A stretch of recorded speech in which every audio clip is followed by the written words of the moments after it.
But the good news is that we're back and Safe and sound. Yay. safe and sound. And I will tell you, I got one of a great lesson in gratitude. Yeah? When my wife fell off the horse, Uh-oh. and I was freaking out a little bit, and she was laying there unable to move, and her right side had gone numb right after she fell off. Oh my gosh. So she was sitting there, like, and I'm thinking, we're in the middle of nowhere, and she looks up at me and she says, I'm so grateful you're with me. Oh.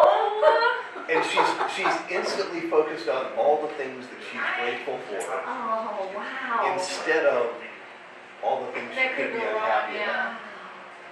And I thought, That, okay. Oh, that was sort of a, oh yeah. Good. and I was thinking of all the bad things, like where are we? We're in the middle of nowhere. Yeah. You're not in America. We're not in America. Although I will tell you, the medical experience there was absolutely incredible. Really? Yeah. Oh, good. We got into the doctor and seen and through it, and we went through the whole process, got x-rays, everything else. They were, to me, very, very thorough. And when we got done, and we're finally driving home and trying to, it's like, this is 11 o'clock at night or 12 o'clock at night now, after we've gone through all this, and we're driving back to our hotel, Alright, so just come back. realized that we'd been at 2 different hospitals,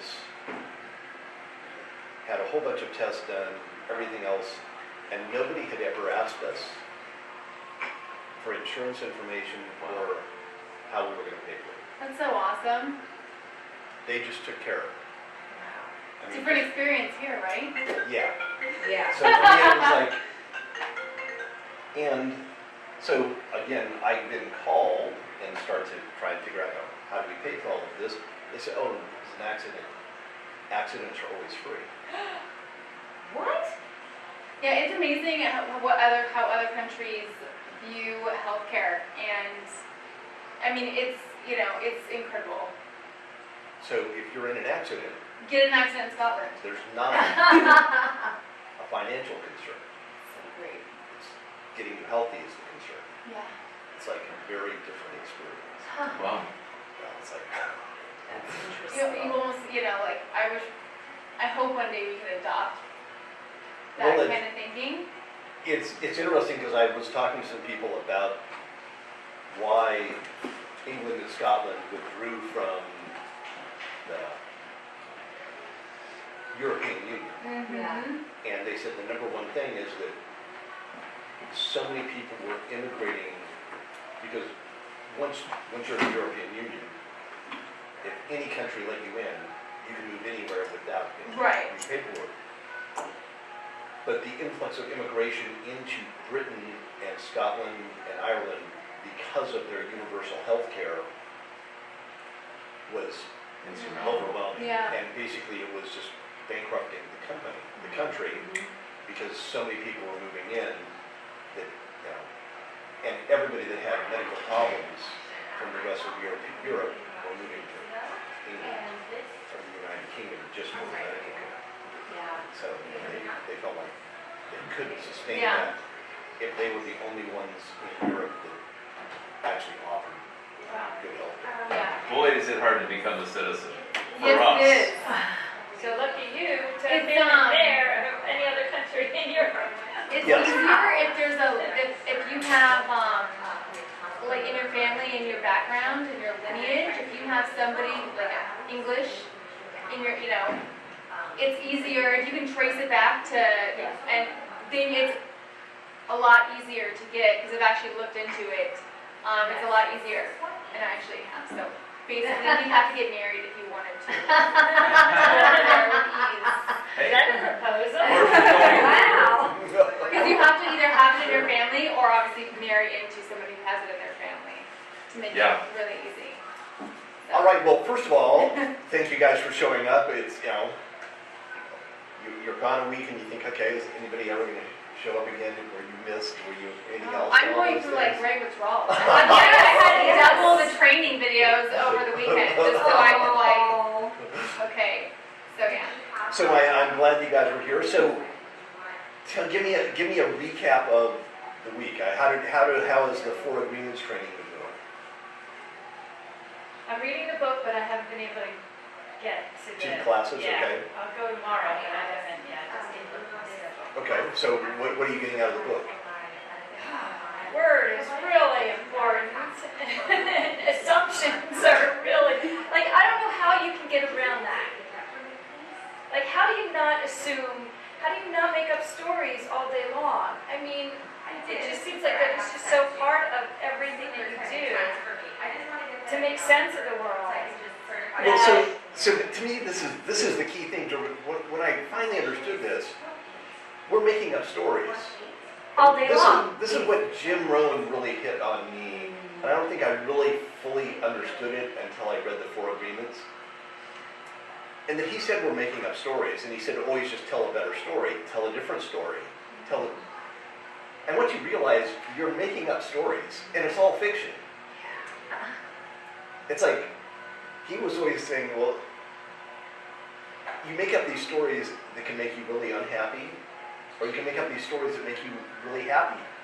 So he says, you can't convince me that any story you make up is really more true than another story. So why not make a story that makes you happy? Right? I like that. That makes so You much have a sense. choice. I know. Yeah. So knowing that. And so he'd always look at you and, you're choosing to be unhappy. Yeah. It's like, and that really makes it, because otherwise, we are always telling the stories. I don't think we can turn it off. Yeah. Yeah. It's like, but once we understand, we're the one that's making the dialogue. It's like, when you find yourself telling that story that's, it's like, just, how can I look at this differently? Yeah. Yeah, which is so different from the other book about being in the box, being out of the box.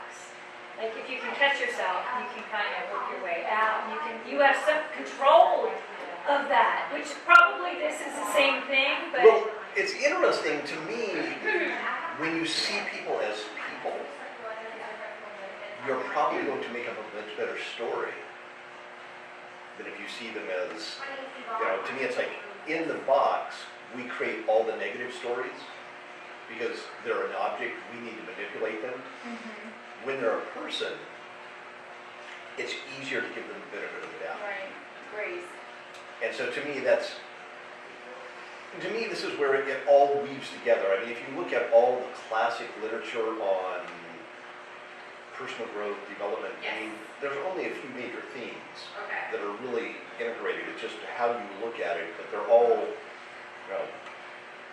sort of saying the same thing in this, it's just, I think we're a little dense sometimes. We have all the time absorbing it. So what are you guys getting out of the 4 agreements? Oh. You first. I mean, I was even looking through it a bit of it this morning, and because I already broke an agreement with myself this morning. Already. It's not even, it's not even 6 o'clock in the morning and I've already broken an agreement. But what they say in the always do your best, it's like, okay, don't beat yourself up over it. Just, start over, and each time it's just going to get better. You won't be breaking your agreements as much. I was like, oh, good. And it's a process. It really is a process. Nobody's going to have it mastered. No. And to me, the agreement to always do your best makes it possible to live the other agreements. The best is all we can do. If we are always striving to do our best in that particular moment, we'll be able to live the other agreements much more effectively. But to me, it's like, once you understand it, and especially to me, the most important part about keeping your word is not spreading poison. Right. Yeah. It's consciously being aware of, is what I'm saying inspiring enough to others? And I found if you can just stop anything that spreads that poison, it really does transform your life. And that's one of the hardest things to do. Somehow we inherently love to gossip. So many TV shows, so many different things are all built on that gossiping concept. Yeah, All right. and just feed on it. Yeah. It's funny though, because I feel like once you start making a conscious effort to be impeccable with the word and really not, spread the poison, I feel like when you catch yourself doing it, you feel sick. Yeah. I mean, when you say something that's really, and I mean, I actually got called out. It was before we started this book, but I was actually saying not very nice things about my aunt, and I love my aunt. I just don't like her very much sometimes. Like I love her. She's family, and I just don't. She's actually gotten better about it. But she's been very negative, and I try to limit my time with her because I don't want that in my life, which is hard to do because it's family. And I think that I'm a little bitter because of how she's, I don't want to say taking care of herself because she doesn't take care of herself, but so that has impacted my mom and it's just had like a ripple effect on our family. And I was talking to somebody about her and I was saying like, unkind things and not coming from a place of like understanding. I mean, yes, I feel like you can still have that, room for grace and but sometimes, you can also, I'm human and I've been dealing with this for 20 years, no joke, 20 years, so it's like, and progressively gotten worse, and so I'm just like, so you can only, but I said something and this guy looked at me and goes, that was a really shitty thing to say. And I go, and I'm saying it, and it's not sounding good. Whenever I talk, it doesn't sound, good. And so I try to shift my mindset. Like I said, I'm human. It's never gonna, but it's something I'm continually working on. And I looked at him and I said, "You're right. That was really shitty of me to say." And I go, "Thank you for stopping me." Because it felt bad coming out, but then it's like sometimes when it just comes out and you're venting, but I think we need to take more responsibility on our actions and how, we're not just, pointing the finger as far as, driving over here today, I was like, I'm late, which I don't like. And I could have bought, it's because, and I'm thinking, well, when I was coming out of my, my house and like in my cul-de-sac, like there was really old person in front of me that were driving really slow and they wouldn't get out of their way, and then and I'm thinking, and so I'm like, are you serious? That probably stalled you like what, 30 seconds, maybe a minute. If you would have like left the house earlier, you'd be on time. And I'm like, don't go and point and be like, well then they're doing construction over me, and that's why I'm late. Yeah. As opposed to going, wait a second, No. I should have, that's all on me, so I feel like that's yeah, but as far as, I feel like once you get into the habit of, speaking words of kindness and love, when you catch yourself saying something, gossiping about somebody or saying somebody that's like, judgmental or putting them down, you don't know where they're coming from. And when you catch yourself, you don't feel good. You feel gross inside. And I feel like that, in general, we'll strive to be better and rise above that because nobody wants to feel bad. I mean, feeling good is so much better than feeling bad. So, I love an example. So here's the interesting question I have for you.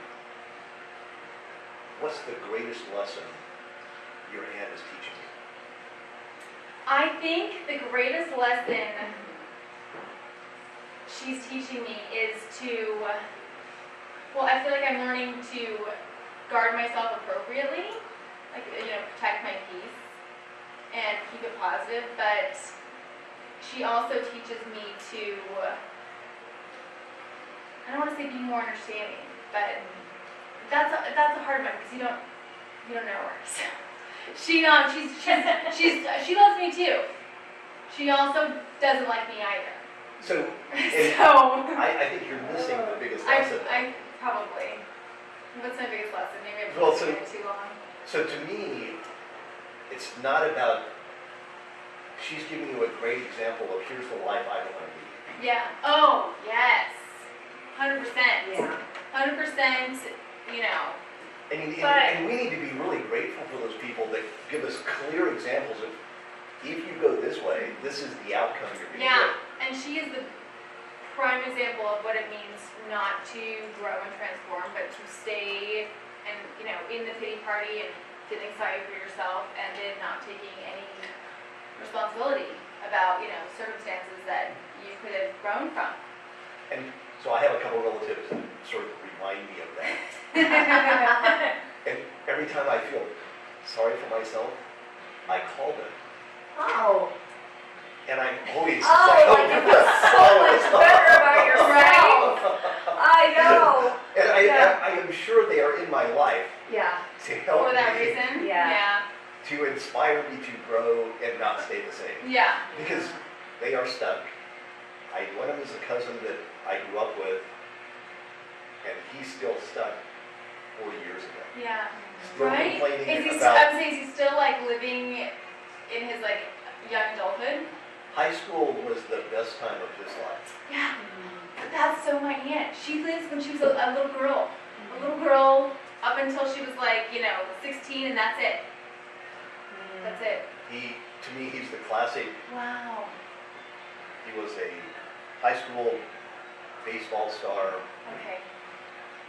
and nothing has gone right in his life since then. Yeah. He's still Did resentful everything? and upset about things that happened, like the year after he graduated from high school.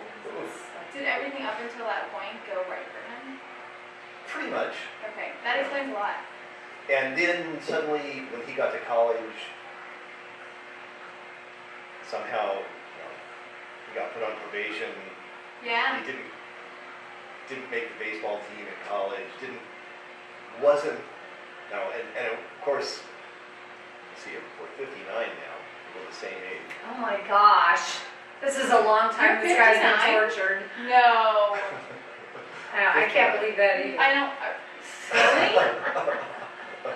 So, what is this? I mean, 40 years ago he graduated from high school, and he's still upset about things that happened. Yeah. And everything that went through, and got married, got divorced. It's like his life is stuck, and it's like he inspires me to grow. Yeah. What a great lesson of not Yeah. growing, and I know he'll live and die in Wyoming and never see world Did you beyond grow up that. in Wyoming? I did. You did? Where? In a number of little towns. Don't even tell me Jackson Hole's one of them. No, I wish. It's not a little town. Well, And Jackson Hole is beautiful. Where I grew up in a little town called Huntley okay. that actually no longer exists. Oh. And my grandparents were in Lusk and Lingle, sort of next to Nebraska and South Dakota. So Okay. over on the flat, ugly side of Wyoming. Fracking side. So the northwest corner of Wyoming, where Jackson Hole and Yellowstone are incredibly beautiful. But 3/4 of Wyoming is basically rolling plains, tundra. Very, very difficult to actually make it farmable. Yeah. But that's where I grew up. But that's why you're such a nice guy. And that's why I'm so grateful to live in California. Yeah, I know, but you grew up in a place, anyway, it's all good. But there's something in that chapter about always do your best, about looking back at your past. It's like, if you're doing that, you're not acting on Yes. today. To me, it's like you gotta leave the past in the past and not let it, we need to learn from the past, but not let the past trap us and keep us stuck. Right. Be a prisoner The other thing that I always, when I find out, to me, one of the interesting things, and this is from watching Robin and coaching, she'll always ask a question like for your aunt, what's the payoff she's getting from that behavior? And people get a payoff for that. They do. They're getting attention, they're getting something. 100%. And to me, it's like, one, when you figure out what their payoff is, make sure you're never giving the payoff, Oh, yeah. and they will stop treating you that way. Well, and I can't get my mom to stop. And just so, and, You know. and it's not your job. No, I know. But I see like what it is So what's your done mom's, to her. what's your mom's payoff for helping? You know, that's what's interesting is I don't think. I mean, I'm sure there's something like underneath, like maybe helping somebody that's a lost cause, if you will. Is it her sister? But it is. It's her sister, and it's her older sister. Now, my mom, she's a saint. Just everything that she, has done for my aunt, and my dad's a saint too for always, supporting my mom in that. But my mom actually it's been like a year now, and she's finally come to the, okay, it's pre-cancer. She has an autoimmune that's developing into like cancer. And I told her, I go, your body's now finally like objecting. Like, you're not giving yourself enough, rest, you time, and time, it's just a constant stress happening. And, like I said, my aunt is not positive and uplifting. She's a taker and an energy sucker, and it's just, and she has, good moments, and actually she's gotten better about it. We moved her into like a group, living environment, which has actually been really positive for her. But I said, I told my mom, I go, you're just, so it's really hard for me, and it's even more difficult for me to be okay with how my aunt's choosing to live, because it's my mom's health is now at risk. So I'm kind of man, I mean, what do you do with that? What's the lesson? Well, I mean, I can, I look at it as, for me, of course, having margins, slowing down to be able to, live more fully, and, I mean, health is everything. People don't realize that, you can grind and grind and grind and grind, and then your body's gonna go down with you, unless you, refuel and rest. So, when you lecture your mother or tell your mother she should slow down, has that been effective? No. So, what's the lesson? Well, I've tried different, approaches with her. So what's the lesson? I don't know. What's the lesson? You're making a whole bunch of assumptions Yeah, that it's not right for her. yeah, Let it go and love your mother yeah, and just not judge. yeah. And you will find that it will, one, cause you a lot less stress, Mm-hmm. and you're actually feeding into your mom's stress. Okay. Because she senses your Me, judgment. my discontent with how So, she's living. If you give her 100% support, she goes into those things, even though it might drive you crazy, Yeah, you need to okay, let your mom feel her unconditional love okay. for what she's doing. And that her totally ties choice. into the program, yeah. That's exactly. Because you're spreading poison. I know, it's Internally. awful. I feel it. I'm oh my gosh. And I'm what the heck? And I need to so be more zen, and I just So and it's the poison inside of yourself about that's causing you that. So you just need to let it go. And Okay. it's one of the hardest things to do with people we love is to not get them to do the things we think Right. are best for them. To me, it's we can tell them up front once. Yeah. Here's some options I want you to be aware of. But beyond that, going back, whether it's our kids, our spouse, our parents, it's we can't do that. I mean, my parents are in their late 80s now, and my two sisters are bugging my parents to retire.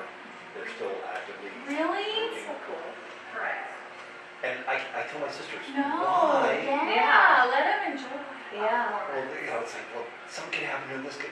I said, listen, if our parents stop working, it will kill them. Yes, Right. no, and you know what? It's amazing. You can, there's like, you know, science, you know, has shown it that the longer you stay active, like your body, your mind. Well, and they have, my father's a minister, my mom is. Really? Your Yes. preacher's Okay. head? So, and my mom is very actively involved in the church. They have been doing that for, 65 years now. That is their life. They do not have a hobby or an interest Right. outside of the church. Mm-hmm. To me, if they stop being needed in that church, Mm-hmm.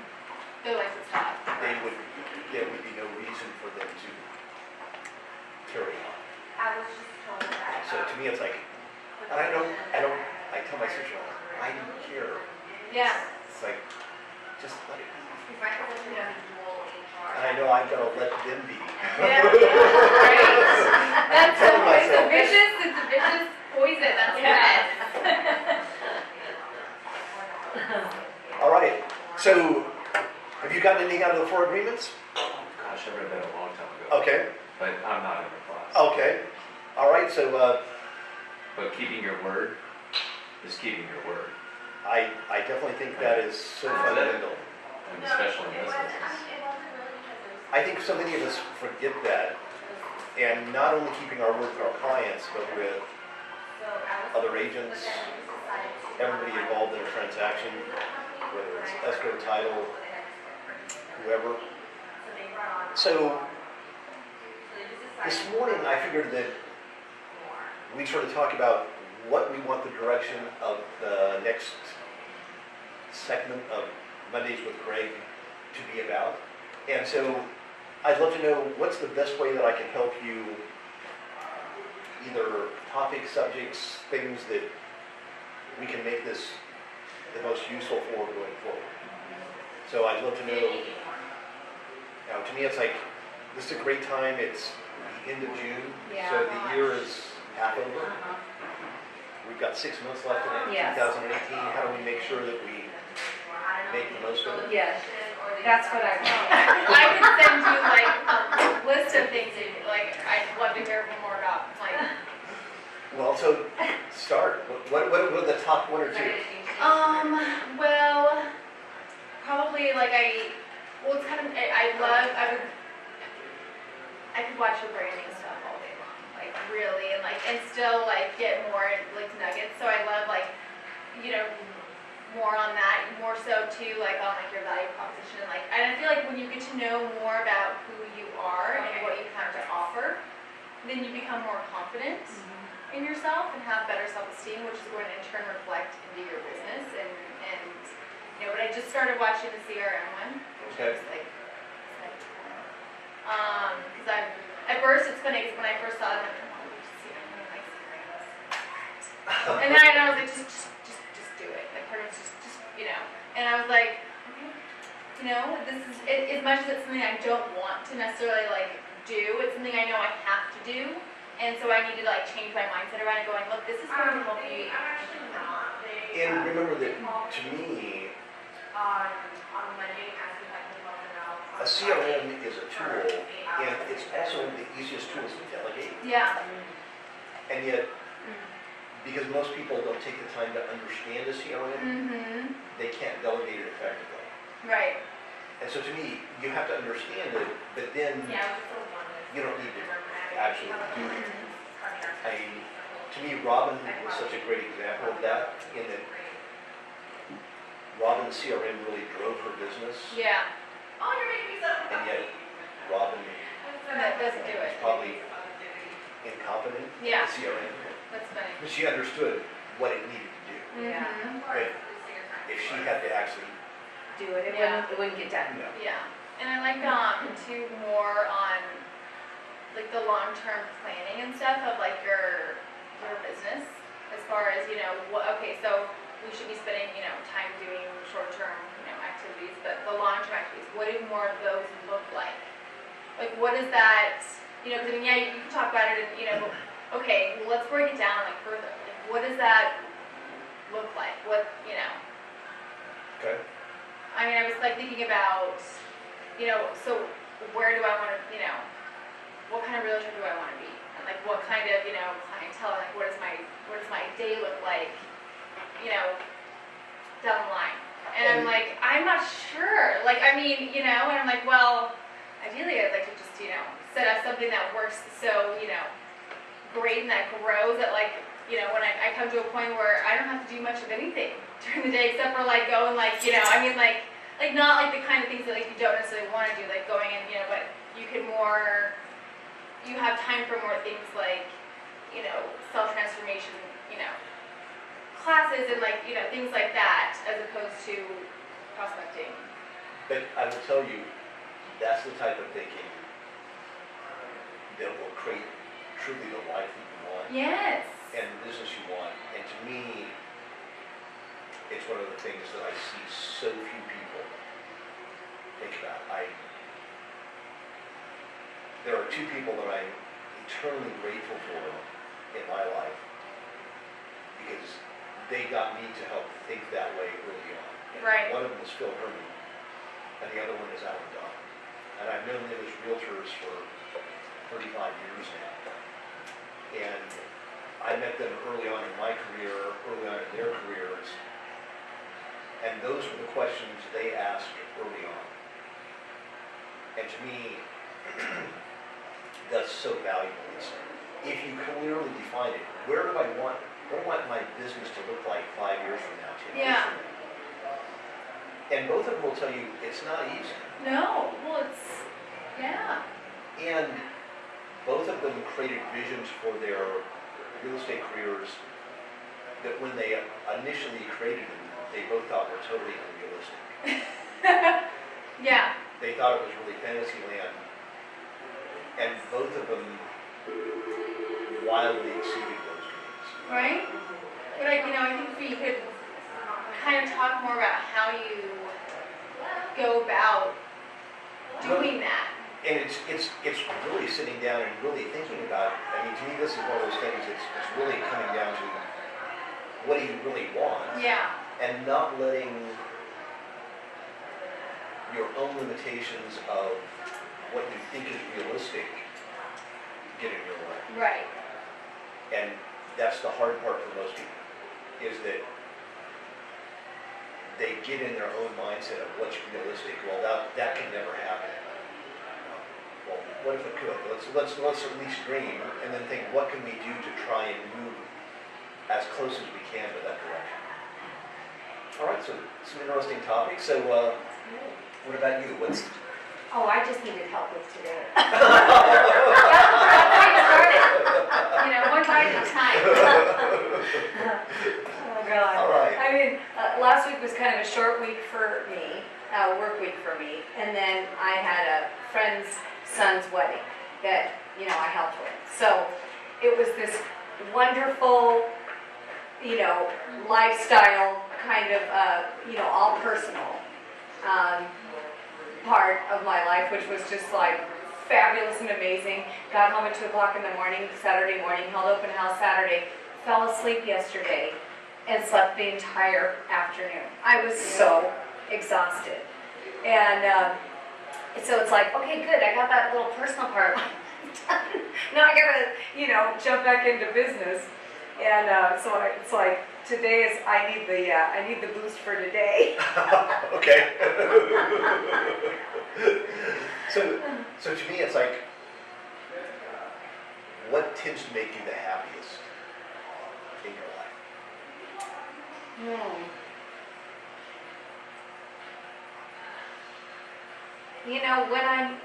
When I'm with people and when I'm being inspired and inspiring others and helping and that kind of thing is what makes me happiest. So for today, go and find 3 or 4 people you can inspire. Okay, and say, Yeah, because that will energize you more than okay, anything else. I think we tend to, when we get tired or down, or yeah, we fail to focus on the things that truly make us the happiest, and yet those are the ones who will actually give us the most energy and re-inspire us to go out there and make a difference. yeah, So just, look for a way to go and find a person or two that you can touch today or inspire in some way or do something for, and you'll find that will reignite so much of what you're trying to do. that was so good, Greg, that's perfect. I mean, I have those things on my list to do today, and of course, prospecting and stuff too. But I'm already assuming, like a phone call that I'm gonna make of somebody I met at the open house, I'm already assuming where that's gonna go, which is not, the direction I want it to go in. See, it's easy to get caught up in that. I think actually, one of the things that is this potential results diagram. And remember that everything always starts with our attitude. Our attitude creates how we feel. Our feelings determine what actions we take. And the actions we take determine the results we get. Now, if we're getting good results, it feeds into our attitude. And this is sort of a circular thing. Yeah. And a lot of people say, well, if you're not having a great day, where do you start? And I found consistently the best place to start is just managing your attitude. Because if you don't get it out of control, you'll never feel like doing anything. You don't feel like anything, you'll never take action that will produce any good results. So to me, it's like, if we are in a place where we need to look at it, to me it's, what's the attitude adjustment that I can make that will get me to feel better? And that's always the place that I found it easiest to make change. And working with other people, I found that's easier to work on their attitude that will create the momentum. Sometimes if you focus too much on action, this is what you need to do, I found all you do is guilt induce. Guilt induce. And when we do it to ourselves, we just feel guiltier and guiltier, and that makes us feel shittier and shittier, which makes the chances of us actually doing something less and less. And so we turn to alcohol or TV or I need to close out the world. And so to me, it's like we get in this really negative little spiral because we know we should be doing something and we're telling ourselves we should be, and then we're feeling guilty that we aren't, and we get that little, guilt induction cycle, and it's never a good thing. Where if we can just try and focus on our attitude and say, how can we get an attitude adjustment so I'll feel better? Once we get a positive feeling going, it's so much easier to take action. When we feel down or depressed or frustrated, taking positive, constructive action is just so hard.